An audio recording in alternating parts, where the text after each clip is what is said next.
Hello and welcome. So, today we are going to walk through the Disgraceland vault. So, just to get right into it, when you open up Obsidian and load the Disgraceland vault, this is what you are met with. This is our home screen. And I'm sure if you've been following a little bit, you've seen this already. So, I won't spend too much time on it. Just to explain a little as to why I chose the layout that I chose, I guess. I wanted the main space on my home screen to be the areas that I use the most. So within the story of Disgraceland is where I keep all my chapters, little side stories all organized, and we'll get into it.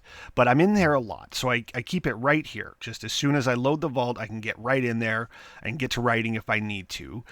Very self-explanatory. I'm in my outlines a lot, just writing through different things, trying to figure out what I want to do. Same with notes, a lot of note taking.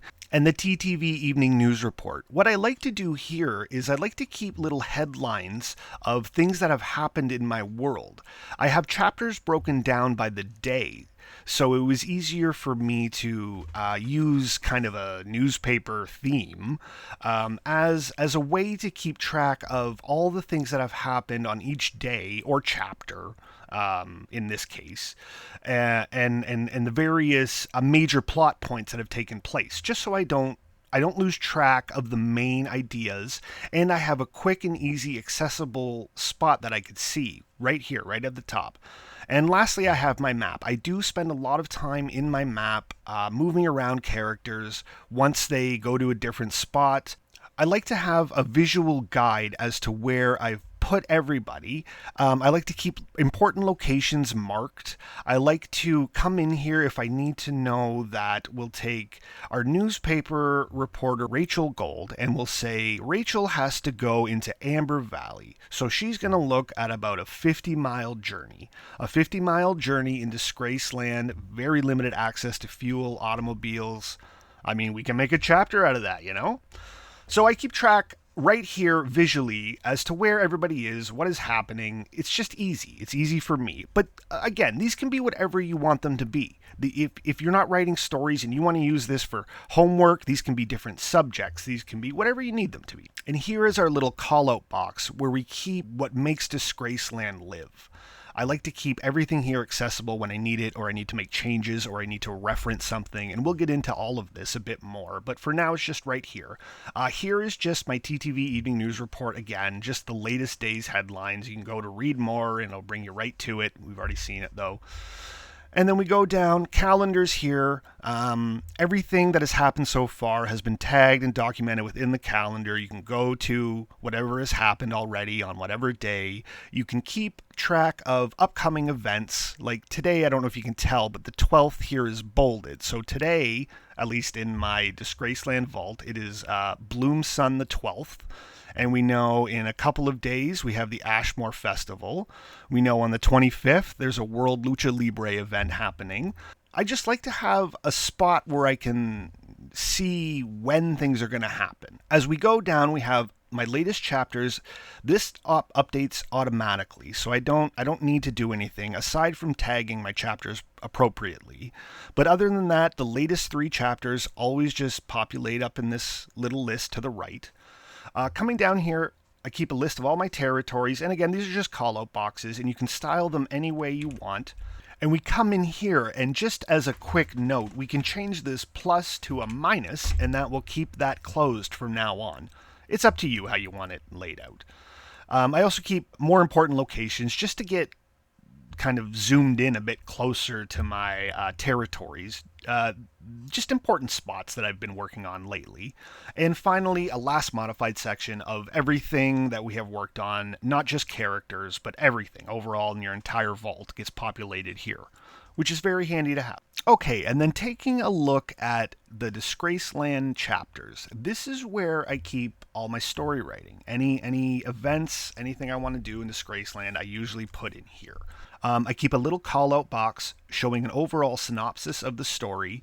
Same in here. I have the day the event or the chapter has happened, a quick description of every chapter, and these are done just to show you. If we come in here and we'll go into edit mode, these are done all in the property tags. These are done all in here. So I have the date. This is the description that you see on that first screen.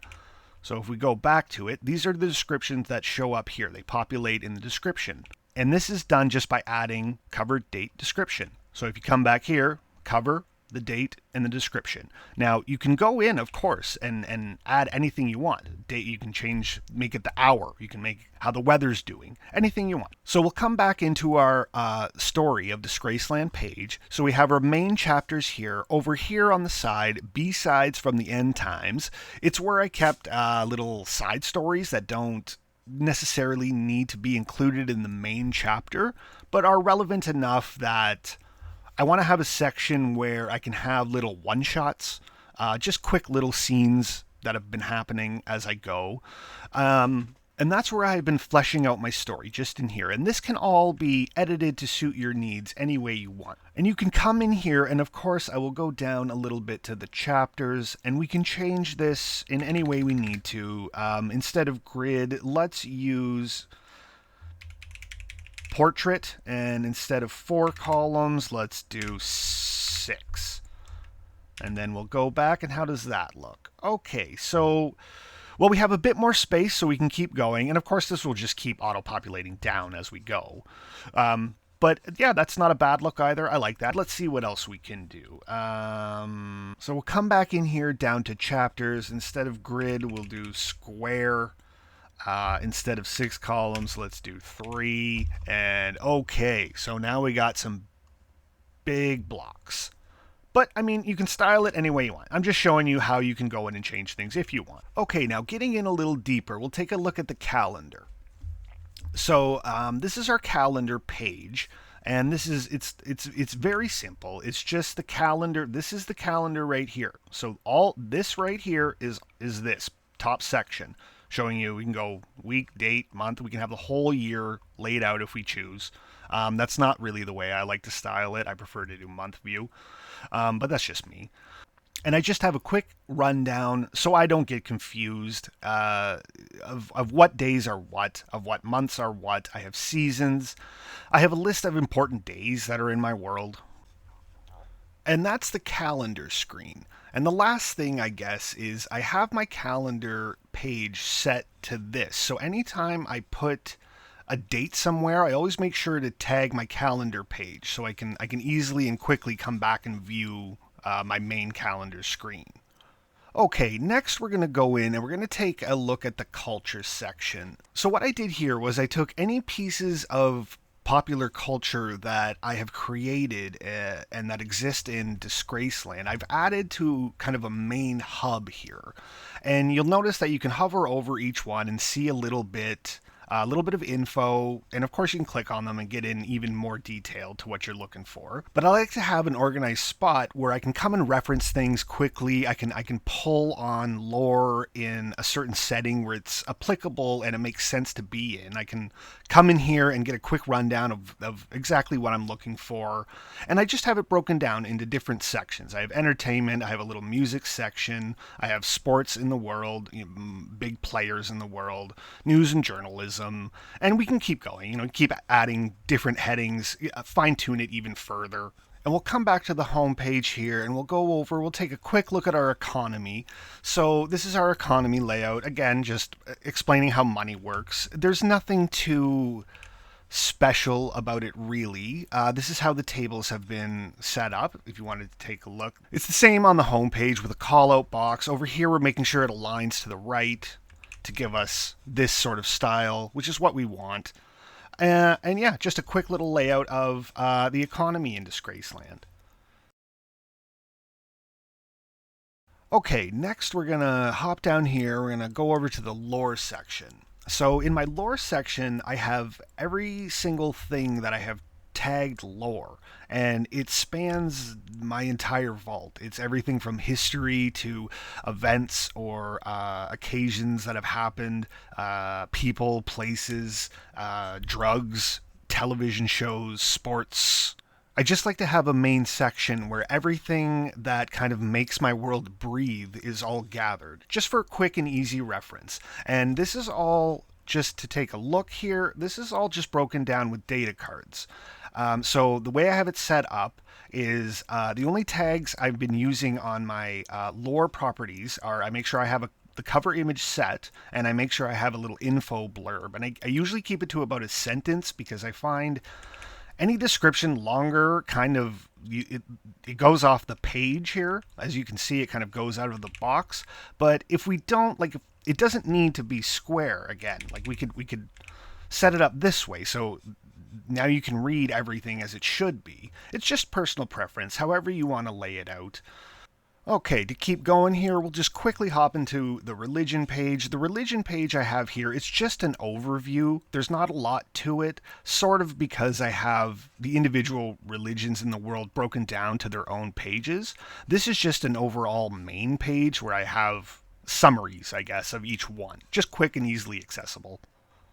And finally, with the look at Disgraceland here, we will hop into the timeline. And in the timeline, you'll see up here, you have your interactive timeline to start things off at the top.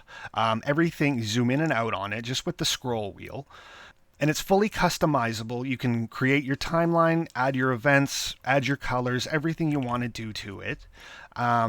This is how the timeline has been laid out. It can be a bit intense, but it's not, once you get into it, it's really not that bad. It's mostly just entering in the dates and the events you want to happen, color coding them properly if you choose.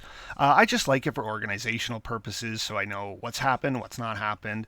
And then going below is just a quick summary of each event as they kind of go on, as major events happen in my world. Okay, and we'll come back here to the main page and we'll hop into the canvas. And the canvas, all I'm doing for it right now is I'm using it for chapter outlines.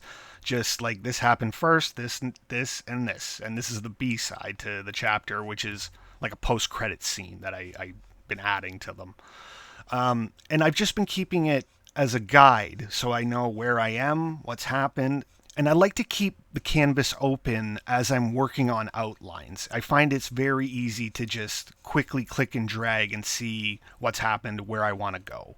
So we'll go here, maybe we'll take a look at factions. The factions are set up kind of in different ways because I want people to decide how they want theirs to look. So I have different options in each one. Take what you like, delete what you don't like. I just had them set up so we have a data card at the top that pulls everybody that has a tag, for instance, for this group, the third row. So everybody would have the tag third. So everybody that has that tag will show up in this data card.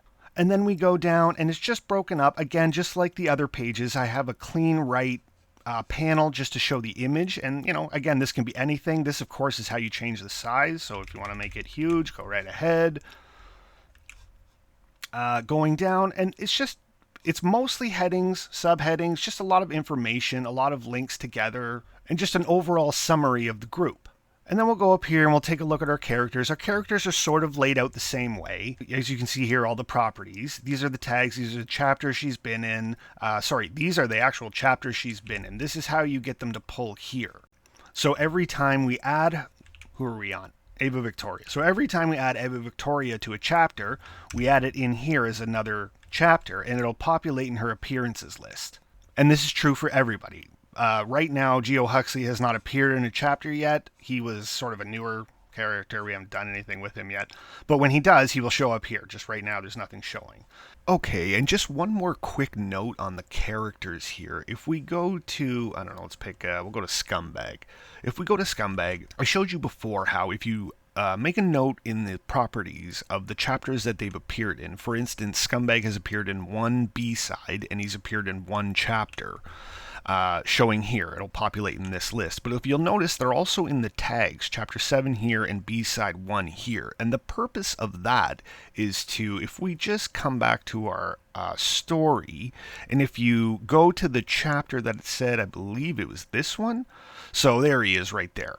So they will, in the tags, they will show up in the chapter pages, and in the chapters, they will show up in the character appearances section. Just to make a note of those two distinctions. Okay, and coming back to the main screen, we will just take a quick look at maybe our workflow. We'll walk through our charts. I don't really have too many charts right now.